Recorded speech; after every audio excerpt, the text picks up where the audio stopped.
네, 우리 새해를 맞이해서요. 하나님께서 이 세상의 모든 질서를 만드실 때 이 시간도 또 이 시간의 그 길이도 그렇게 하나님이 정하신 것을 생각해 봅니다. 창세기 1장에 보면 넷째 날 하나님께서 하늘에 해와 달과 이런 광명들을 만드실 때 낮과 밤을 나누게 하시고 또 그것들로 징조와 계절과 날과 해를 이루게 하라 이렇게 명령을 하셨습니다. 그러니까 이 한 해가 가고 또 한 해가 가고 하는 이런 시간의 매듭을 하나님이 만들어 주신 것이죠. 그것은 아무래도 우리에게 새로운 시간을 또 시작할 수 있도록 또 새로운 결단을 할 수 있는 기회들을 하나님께서 주신 것이 아닌가 그런 생각을 해보게 됩니다. 그래서 우리가 한 해를 시작하면서 하나님 앞에 새로운 결단 또 새로운 기도의 제목을 가지고 우리 하나님 앞에 이 새해를 맞이할 수 있으면 좋겠습니다. 올해는 우리 교회 설립 50주년이기도 한데요. 이 50이라는 이 숫자는 성경적으로 중요한 의미가 있습니다. 오늘 레위기 25장 말씀에서 나타나는 이 희년의 법입니다. 여기 보면 11절에 보면 그 50년째 해는 너희의 희년이니 그랬어요. 이는 희년이니 너희에게 거룩함이니 12절에도 말씀하고 있습니다. 이 희자는 복될 희자라고 합니다. 여러분 올해 새로 이 주보에 보면은 이 희년을 한문으로 요 첫째 면에 오른쪽 하단에 보면 한문으로 희년이라고 썼습니다. 이게 이제 복이 있다는 복된 해라는 뜻의 희년입니다. 이 희년은 우리가 생각하는 그 복복자는 아니지만 마찬가지 의미를 가지고 있습니다. 기쁘고 복된 해라는 것입니다. 왜 그러냐? 하나님께서는 이 50년마다 이스라엘에게 정말 기쁜 해를 주셨어요. 예를 들면 1950년에 희년이면 2000년에 희년이 되고 또 2050년에 희년이 되고 이렇게 50년마다 이 희년이 찾아옵니다.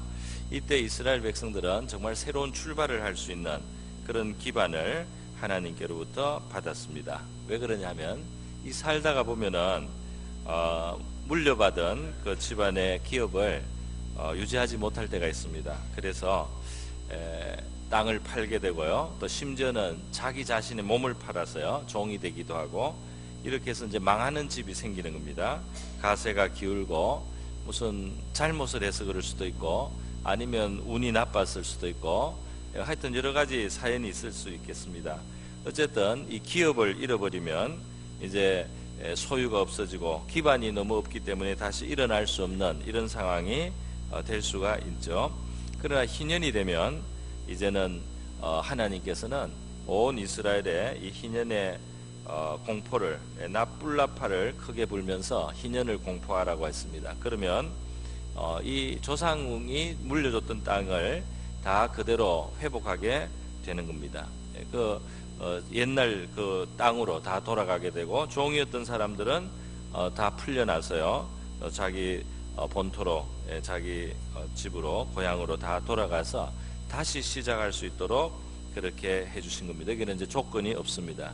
이스라엘은 집을 잃고 이제 집을 예를 들어서 팔았단 말이에요. 땅을 팔고 논밭을 팔고 다 팔았으면 원래는 친척 중에 재산이 있고 또 선의가 있는 사람이 언제든지 되사줄 수도 있습니다. 그 팔은 것을 친족이 와서 내가 되사주겠다 하면 그걸 샀던 사람은 내주게 돼 있습니다. 그래서 회복이 원래는 언제라도 되게 돼 있어요.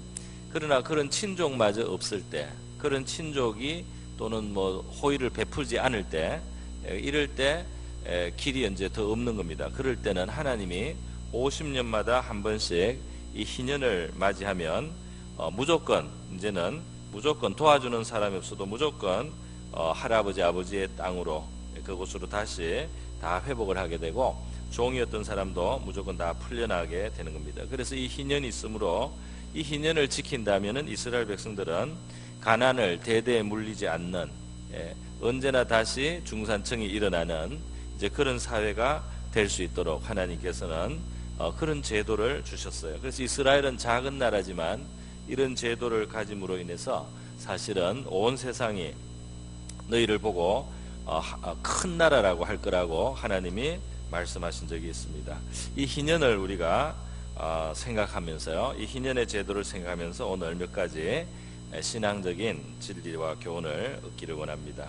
먼저 첫 번째는요, 이 희년을 보면은 우리 하나님의 성품을 우리가 좀 알 수가 있습니다. 하나님은 의롭고 또 합리적이고 그러면서도 굉장히 자비로우신 분임을 알 수가 있어요. 하나님의 의로움과 또 공정함과 그리고 동시에 인자함이 균형을 잘 이루고 있는 모습을 우리가 볼 수 있습니다.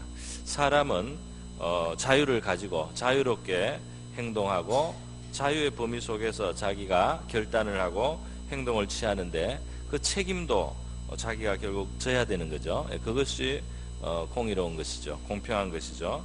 그래서 자기가 어떤 일을 하고 어떤 시행을 하고 그에 대한 책임을 지고 뿌린 것을 거두게 되고 이렇게 하는 거죠. 경제적인 관리를 잘못하거나 태만히 하거나 이렇게 해서 문제가 생기면 그것 때문에 재산을 잃을 수도 있고 기업을 상실하게 되기도 하고요.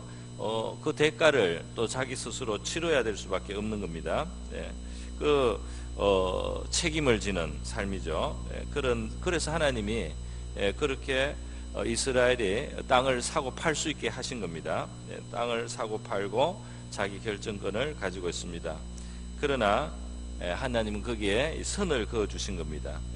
그래서 그것이 영영이 대물림이 되지 않도록 선을 그어 주셨어요. 그것은 하나님의 자비와 인애라고 할 수 있겠습니다. 또 그 후손들에 대한 하나님의 공평이라고도 할 수 있겠습니다. 그래서 될 수 있으면 꼭 희년이 되지 않더라도 그것을 되사고 또 되회복할 수도 있지만 그 친족들의 호의가 있으면 되죠. 또 친족들에게 능력이 있으면 될 수 있습니다. 그러나 친족들이 그렇게 못 해주더라도 그 50년이 돌아오면은 희년에 이르러서는 그 기업을 무조건 회복할 수 있게 해주셨단 말이죠. 우리는 하나님의 의로우심과 자비하심의 이 성품이 굉장히 균형이 있다는 사실을 잘 깨달아야 되겠습니다. 하나님은 의로우시면서도 굉장히 인자하시다는 거죠. 그래서 우리가 하나님을 기뻐할 수 있습니다. 하나님은 정말 기뻐해야 될 그런 성품을 가지고 있습니다. 여러분, 데살로니가 후서 3장 10절에 보면 이 태만한 것에 대해서는 상당히 이 하나님이 강경하게 그렇게 말씀합니다. 뭐냐 하면은 일하기를 싫어하는 사람은 먹지도 말게 하라 이렇게 말을 했어요. 어떤 사람이 정말 우리 인간은 죄인이기 때문에요, 이 공평한 것, 이 평등한 것을 너무 이렇게 지나치게 강조를 하면 내가 아무것도 안 해도 내 입을 것이 있고 먹을 것이 들어오는 그런 환경이 되면 사람은 너무나 게을러지고 나태하고 태만해지지 않습니까? 그래서 이 사람은 책임을 갖고 또 자기가 스스로 그 고통을 당하기도 하는 그런 자리가 필요한 것이죠. 성경은 누구든지 일하기 싫어하거든 먹지도 말게 하라고 사도 바울이 이 데살로니가 교인들에게 가르쳤다고 했습니다. 게을러서 도무지 일하지 않고 일을 만들기만 하는 사람들, 이런 경우에는 그 고통을 당해서 배가 고파서라도 일을 하도록 하란 말이죠. 그렇게 만들라고 성경이 말을 하고 있습니다.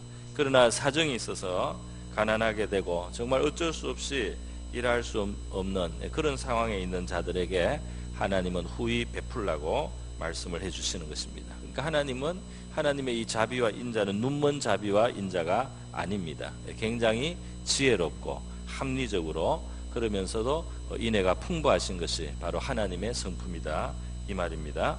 그래서 우리 사람들도 바로 이러한 하나님의 성품을 잘 닮았을 때 이 땅이 살기가 좋아지는 것입니다. 그 하나님을 닮을 때 참 이 사회가 의로워지고 또 이 사회에 인애가 있게 되는 것이죠.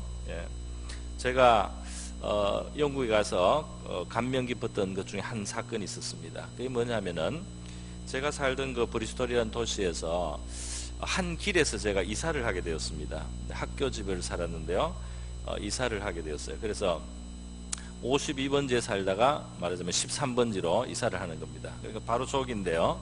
그러니까 이 이삿짐을 그냥 자가용 차에다가 실어서 여러 번 날랐어요. 날랐는데 어떤 좀 큰 가구가 하나 있었습니다. 이거는 차에 들어가질 않아요. 그래서 이것은 옮길 길이 어렵는데 이것 때문에 또 큰 트럭을 빌릴 수도 없고, 그렇게 이제 고민을 하다가 그 길을 왔다 갔다 하는데, 그 이사갈 13번지 바로 집 맞은편에 어떤 집 앞에 흐름한 작은 트럭이 하나 있어요. 그래서 저거를 좀 빌리면 딱 한 번만 쓰면 되겠다, 그런 생각이 들어서요. 제가 그 집에 이제 배를 눌러서 그 사람을 만났습니다. 이제 이웃이 될 사람이에요. 보니까 이제 그 트럭으로 사는 사람이에요. 트럭으로 뭘 날라주고 이렇게 사는 사람인데 옷을 그냥 대충 입고 나와서요 있더라고요. 트럭은 굉장히 낡은 트럭이었습니다. 그래서 제가 이제 설명을 하고 이 트럭을 한 번만 좀 쓸 수 없겠느냐 그랬어요.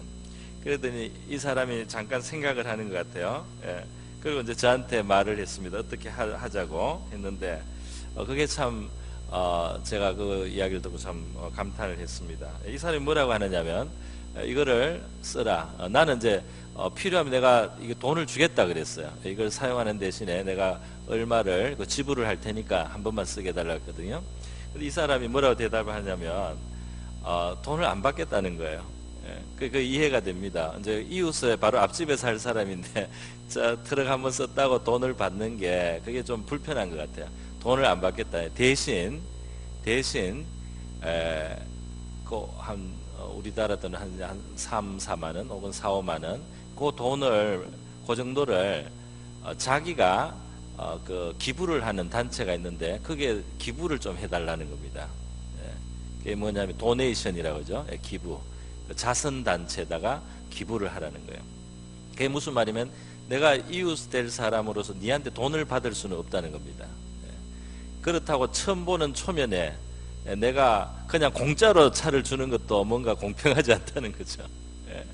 그러니까 나는 당신에게서는 이익을 취하지 않지만 당신도 이거를 거저하는 것보다는 좋은 일을 하면서 이 차를 쓸 수 있도록 그런 기회를 갖는 것이 좋겠다. 그 사람의 생각이에요. 그게 길에서 진짜 보통 흐름하게 있는 한 사람의 생각이 그렇다는 사실 제가 상당히 놀란 겁니다. 그 자선단체 그래 제가 이제 그 기부를 좀 하고 그 차를 썼어요. 그 사람은 나한테 돈을 받지는 않았단 말이에요. 그러니까 제가 이 사람들의 그 정신에 대해서 생각해 봤습니다. 그리고 좀 뭐 영국이니까 그런 생각을 했죠. 참 선진국이구나. 이것이 참 생각이 많이 앞서 있다. 이게 아주 복음적이다. 그런 생각을 했습니다. 이거는 공정하고 의롭기도 하고 자비롭기도 하다 말이죠. 참 이것을 제가 감명을 받았는데요. 기독교 문화가 이제 들어가서 보통 사람의 생각 속에도 또 욕심으로 사는 것이 아니고 말이죠. 공평한 것을 또 이렇게 구하고 말이죠. 공정한 것이 무엇이냐 이런 생각을 하면서 산다는 것에 대해서 제가 감명을 받았습니다. 그래서 그 나라가 평안하죠. 평안하고 살기가 좋다는 것입니다. 여러분, 예수님의 그 십자가를 우리가 생각해 볼 때요, 예수님의 그 십자가는 우리의 죄를 하나님이 대신 감당해 주신 것인데, 거기에는 하나님의 그 사랑도 나타나고 또 하나님의 의로우심도 나타나죠. 동시에 나타나는 겁니다. 이 죄를 처리하는데 그냥 하나님이니까 너 죄 없어 이렇게 하는 것이 아니고 그 죄의 값을 치러야 된단 말이죠. 그 값을 치르는데 너희들은 치를 능력도 되지 않고 치를 가치도 너희가 가지고 있지 못하기 때문에 그것을 내가 치른단 말이죠. 하나님이 치르시고 그 치르시는 하나님께 신뢰와 믿음을 두고 그 하나님을 주님으로 섬길 때 그것을 우리가 공짜로, 우리가 스스로 얻을 수 없는 것을 공짜로 얻지만은 하나님은 값을 다 치르셨다는 거죠. 그렇게 하면서 하나님의 자비와 인자가 이제 나타나는 겁니다. 그래서 이렇게 하나님의 그 공의롭고도 자비하신 그 균형 잡힌 성품을 우리가 통해서 사실 구원을 받고 구원의 도리가 이루어지는 거죠. 우리 하나님이 그런 분인 것을 알고 우리도 그런 참 마음의 그런 자세를 가질 수 있어야 되겠습니다. 두 번째로 생각해 보는 것은 이 희년을 주신 하나님은 그런 하나님의 성품이 나타날 뿐 아니라 이 희년을 보면 하나님은 우리 인생들에게 실패한 인생에게 새로운 기회를 주시기를 기뻐하신다는 것을 우리가 알 수 있죠. 이게 이제 주로 경제적인 실패겠죠. 이스라엘 백성들이 기업을 잃어버리게 되었단 말이죠. 그런데 그것을 다시 되찾는 시간이 앞에 온다는 겁니다. 물론 자기는 상당히 대가를 치러야 되지만 최소한 그 자손들이라든지 밑으로 내려가면서 그걸 물려주지는 않아도 되는 것입니다. 우리 인간은 하나님이 원래 주신 기쁨의 동산 에덴을 잃었습니다. 죄가 들어오면서 이 에덴을 우리가 유지할 수가 없게 된 겁니다. 그런데 하나님이 주신 처음의 의와 거룩을 잃어버린 그 인간, 가시떨기 엉겅퀴가 나는 세계, 이제 슬픔이 들어온 세계에 사는 이 인간이 다시 하나님 앞에 기회를 갖는 거죠. 하나님이 다시 용서와 살 길을 주시고 의를 얻을 수 있는 새로운 기회를 하나님이 주신 것이 바로 예수님을 보내주신 거죠. 바로 이 예수 그리스도 안에서 새로운 기회를 우리 인생들에게 주시는 것입니다. 그래서 예수님이 오셨을 때요, 이사야서 61장의 말씀을 인용하시면서 예수님이 처음 자기의 그 공생애를 시작하신 것이 누가복음 4장에 나오고 있습니다. 이사야 61장의 말씀은 다름이 아니고 이제 메시아가 오셔서 가난한 자에게 아름다운 소식을 전하고 포로된 자에게 자유, 갇힌 자에게 노임을 선포하는 여호와의 은혜의 해를 주신다. 그 슬펐던 사람들이 기쁨을 얻게 되고, 그리고 근심하던 사람들이 찬송의 옷을 입게 되는 그러한 시간이 왔다 하는 말씀을, 이사야 말씀을 예수님이 읽으시고 이 말씀이 지금 이루어졌다고 말씀했습니다. 바로 메시아이신 예수님이 이제 등장하셨기 때문에 이 죄의 포로가 되고 죄에 팔리고 그리고 하나님의 영광과 기업과 하나님의 축복에서 멀어진 우리 인생들을 회복하시는 바로 그 시간이 이제 왔다는 것을 예수님이 선포를 하신 것입니다. 그래서 이 예수님이 선포하신 그 은혜의 해, 그 성격이 희년하고 상당히 닮아 있습니다. 그죠? 그래서 다 소유를 다 잃고 가난해지고 또 심지어 종이 되고 자기의 그 원래 기업에서 떠나 있던 그러한 사람들이 그 은혜의 해가 되면은 그것을 회복해서 자유롭게 되고, 그리고 기업을 회복하고 하나님이 원래 주신 그 몫을 회복할 수 있는 그러한 시간을 주시는 것. 바로 하나님의 형상대로 존귀하게 지으셨던 인간들, 그러나 죄로 말미암아서 많은 것을 상실하고 불쌍하게 되고 비천하게 된 우리 인간을 회복하는 것, 바로 그것이 이제 예수님을 통해서 하나님이 영적인 희년을 우리에게 주시는 것인 줄 믿습니다. 그래서요, 예수님은 그 공생애를 하실 때 여러 번 정말 밑바닥에 있는 사람들에게 새로운 그 기회를 주시는 모습을 우리가 볼 수가 있습니다. 요한복음 8장에 보면 간음하는 현장에서 잡힌 여자가 있었죠. 그 여자를 가지고 예수님 앞에 데리고 와서 예수님을 사실은 올무에 넣으려고 사람들이 했습니다. 예수님이 살려주라고 하면 예수님은 율법을 지키지 않는 사람으로 그들이 정죄하려고 했고, 또 예수님이 죽이라고 하면 로마법으로는 사람을 그렇게 막 죽일 수가 없는 겁니다. 로마의 권력이 있는데요, 마음대로 죽일 수가 없죠. 그래서 예수님이 죽이라고 하면 또 로마의 법에 저촉되는 것으로 걸고 넘어지려고 이 간음하는 현장에서 여자를 잡아왔어요. 그런데 예수님께서는 어떻게 하셨습니까? 그 사람들이 자꾸 독촉하고 묻는데 어떻게 해야 되냐고 묻는데 예수님께서 땅에 손가락으로 글씨를 쓰시다가 일어나셔서 고개를 드시고 하신 말씀이, 너희 중에 죄 없는 자가 여자를 먼저 돌로 치라, 이렇게 말씀하고 다시 허리를 숙이고 땅에다가 뭘 쓰셨습니다. 예수님이 그들의 양심에 하나님이 말씀할 수 있는 그런 시간을 주셨어요. 그러자 나이 많은 사람부터 젊은 사람까지 차례대로 돌을 놓고 다 그 자리를 떠나갔습니다. 그리고 마지막에 여자와 예수님만 남았어요. 그래서 예수님께서 그 여자를 보고 여자여 너를 정죄하던 자들이 어디 갔느냐 하니까 아무도 없다고 했습니다. 그때 예수님께서 나도 너를 정죄하지 아니하노니 가서 다시는 죄를 범치 말라. 할렐루야. 네. 그 죄를 사하셨어요. 물론 이 죄값은 나중에 예수님이 자기 몸으로 다 감당합니다. 네. 이걸 입으로만 주는 백지수표가 아니에요. 예수님은 이렇게 죄를 용서하시고 사하시는 그 값으로 십자가에 달리시는 겁니다. 네. 그래서 예수님이 여자를 정죄하지 않고 죄를 짓지 말라는 그런 권면을 하시고 여자에게 새로운 삶을 주신 것이죠. 우리는 예수님을 열심히 믿다가 잘 실족한 베드로의 이야기도 알고 있습니다. 베드로는 평소에 남보다 예수님 더 잘 믿고 잘 따른다는 자신과 확신을 가졌던 사람이에요. 실제로 아주 혈기가 있고 아주 열심히 있는 그런 사람입니다.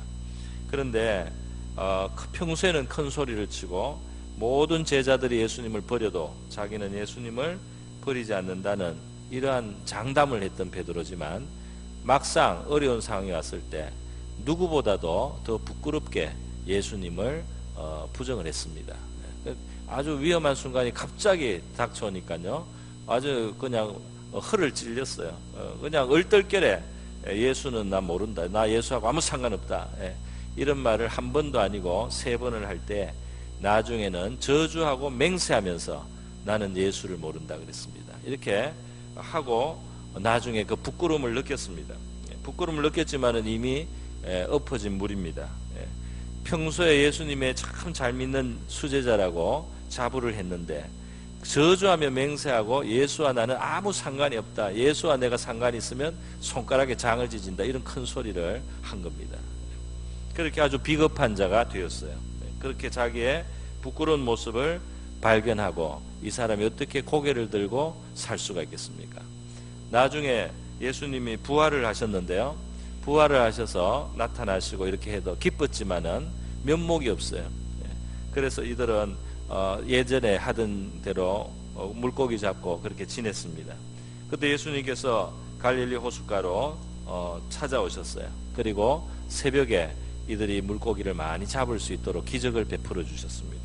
그리고 그들이 잡아온 물고기를 또 좀 달라고 해서 준비해 놓은 그 음식에다가 추가로 이 또 조반에 생선을 구우셨어요. 그리고 식사를 하신 다음에 예수님께서 여러 제자들이 있는 앞에서 베드로에게 3번이나 물으시는 거죠. 뭐라고 물었습니까?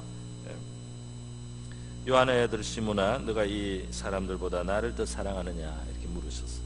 베드로가 그렇습니다, 내가 주님을 사랑하는 줄 주께서 아시나이다.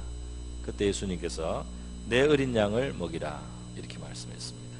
원래 예수님이 베드로를 사람을 낚는 어부가 되게 한다고 그렇게 불러주셨던 주님이셨습니다. 그런데 내 어린 양을 먹이라고 부활하신 후에 다시 사람들 앞에 말씀해 주신 거예요. 또 조금 있다가 2번째로 요한의 아들 시몬아, 너가 나를 사랑하느냐. 그래서 주님, 그렇습니다, 내가 주님을 사랑하는 줄 주님이 아시나이다. 내 양을 치라, 이렇게 또 말씀을 하셨습니다. 그리고 3번째로 요한의 아들 시몬아, 너가 나를 사랑하느냐 하시니 주께서 3번째 너가 나를 사랑하느냐 하심으로 베드로가 근심하여 이르되 주님, 모든 것을 아시오매 내가 주님을 사랑하는 줄을 주님께서 아시나이다. 예수께서 이르시되 내 양을 먹이라, 이렇게 말씀하셨어요. 이것은 여러분 예수님께서 베드로와 1대1의 관계에서도 의미가 있는 말씀이었지만은 제자들 앞에서 말씀하셨다는데 또 중요한 의미가 있습니다. 왜냐하면 베드로가 저주하고 맹세하여 나는 예수를 알지 못한다고 그렇게 하고 위기를 모면했던 그런 비겁한 일이 있었다는 사실을 다 아는 거예요. 그게 너무 유명한 사건입니다. 마태, 마가, 누가, 요한 다 나와 있습니다. 유명한 사건입니다. 그런 부끄러운 사람, 면목이 없는 사람, 체면을 잃은 사람에게 예수님께서 내가 이 사람한테, 이 사람이 나를 사랑하는 그 하나를 보고 사명을 맡기기 때문에 이 사람이 감당하는 사명을 모두가 인정해야 된다 하고 이 베드로를 세워주신 겁니다. 할렐루야. 베드로에게 새로운 출발을 주신 거예요. 그래서 우리가 주님의 사랑과 용서와 오래 참음을 받는 우리가 말이죠. 절대로 어떤 사람을 절대 어떻다 이런 단정을 하고 절대로 다시는 이렇게 칼로 베거나 찌르거나 그을 수가 없는 겁니다. 그렇게 하면 우리가 받은 용서와 사랑에 맞지가 않는 거죠. 주님은 저와 여러분에게 새로운 출발을 주시기를 기뻐하시는 분이신 줄 믿습니다. 그래서요, 실패한 자들 영원히 정죄하지 않고 새로운 출발을 주시기를 기뻐하시는 하나님의 은혜를 우리가 보는 거죠. 이러한 주님의 마음을 알아서 우리도 새롭게 출발하는 용기를 가져야 되겠고요. 또 이웃에게도 우리가 관용과 사랑을 베풀어야 할 줄 믿습니다. 마지막으로 희년은 이렇게 새 출발을 주시는 하나님의 은혜였는데요. 이 희년이 정말 제대로 동작하기 위해서 뭐가 필요했느냐, 그걸 생각해 보겠습니다. 희년이 제대로 지켜지기 위해서 희년의 그 은혜와 축복이 있기 위해서 뭐가 필요했느냐면 다른 것이 아니고 믿음이 필요했다는 것을 말씀드립니다. 희년의 제도는 너무나 좋았어요. 이스라엘은 정말 좋은 제도들을 가지고 있었습니다. 사회가 아주 건전하고 건강하게, 그거는 완전한 자본주의도 아니고 완전한 사회주의도 아니고, 그거는 굉장히 균형이 있는 아주 건강한, 그래서 지금 유럽의 복지국가들, 그거는 자본주의인데 굉장히 또 도와주도록 돼 있어요. 그죠? 또 상당히 다른 그 국률을 베풀게 돼 있습니다. 그런 사회잖아요. 근데 그게 유지가 되려면 사람들이 정직해야 됩니다. 사람들이 정직하고 남을 배려하는 정신을 가지고 있어야 그 제도가 작동을 할 수가 있어요. 안 그러면 그것이 악용됩니다. 근데 이스라엘이 이렇게 좋은 희년 제도를 가지고 있으면서 이것이 잘 시행되기 위해서 이스라엘 백성들에게는 믿음이 필요했어요. 무슨 믿음이냐? 우리를 축복하시는 것은 하나님이다 하는 거죠. 다시 말해서 돈이 있어서 종으로 샀던 사람이 있고 또 땅을 다른 사람에게 산 사람이 있어요. 그래서 몇 년간 그 산 땅을 가지고 이익을 더 얻습니다. 그죠? 그 다른 사람이 팔게 된 그 땅을 사서 내가 얻게 된 사람들 있잖아요. 그러면 이제 소출도 더 많아져요. 하나님께서는 사실 다음에 올 희년까지 여기에서 소출될 수확량을 계산해서 이 땅값을 치르라고 말씀하셨어요. 땅은 영원히 사거나 팔게 하지는 않았습니다. 하나님께 속했다고 그랬어요. 그러면서 이 땅값을 그 정도로 정하도록 하셨어요. 땅값이 무한대로 올라가면 안 되는 거죠. 그래서 하나님께서는 그렇게 하신 다음에 이제 희년이 되면은 그 땅을 소유했던 사람들이 이제 이것은 내 땅이 아니고 이건 하나님의 땅이고 하나님이 돌려주는 거다 이렇게 생각하고 손을 놔야 되는 겁니다. 또 종을 삼았던 노예를 샀던 사람도 이제 이 사람은 더 이상 나의 종이 아니다 말이죠. 하나님의 자녀다, 하나님의 백성이다 하고 놓아줘야 되는데 그거를 잘 못하는 거예요. 그거를 잘 못해요. 그래서 이스라엘은 희년뿐 아니라 그보다 더 작은 규모로 빛을 탕감해주는 그 안식년도 잘 못 지켰습니다. 그 안식년이나 희년 때 안식년에는 빚을 탕감해주고 돈으로 산 빚을 희년 때는 땅을 돌려주고요. 또 노예를 다 풀어주는 이러한 큰 법을 지키려면 사람들이 욕심을 자제를 해야 되는 거죠. 더 가질 수 있는데 말이죠. 그래서 정치나 이런 돈을 가진 그 사람들과 권력이 이렇게 같이 해가지고 이 법을 안 지키는 거예요. 안 지키고 없는 사람은 계속 종으로 잡고 있고 땅을 안 돌려주고 계속 유지를 하고 이렇게 해서 가난한 사람들이 탄식하는 그런 일들이 이스라엘에 있게 됐답니다. 하나님은 이 땅에서 이러한 탄식과 이런 포악이 있는 것을 이제 기뻐하지 않고 의의 열매를 맺지 못한 것으로 보셨습니다. 그래서 이 희년을 지키려면 욕심을 내려놓는 것이 필요한 겁니다. 계속 더 가지려고만 하면 안 되는 거예요.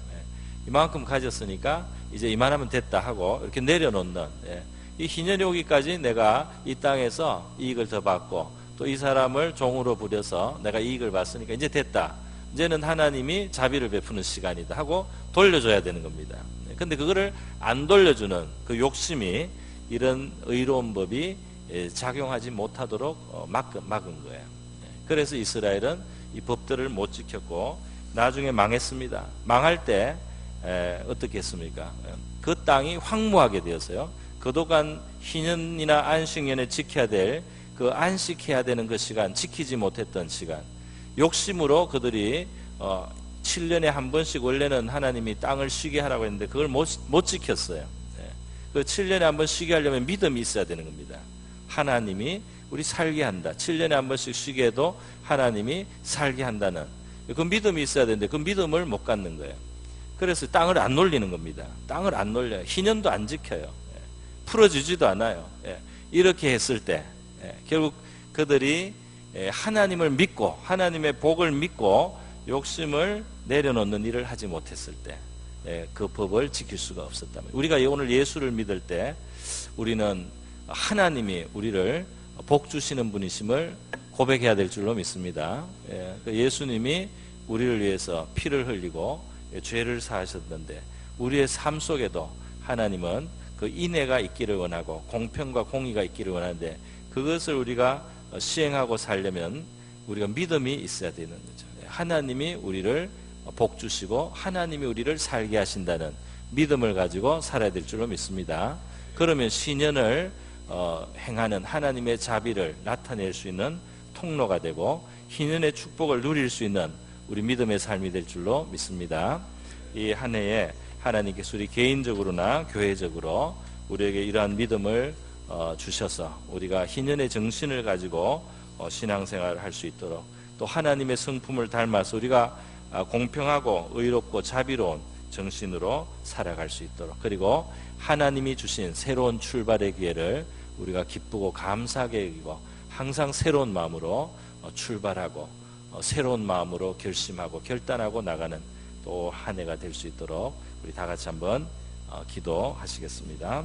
기도하겠습니다.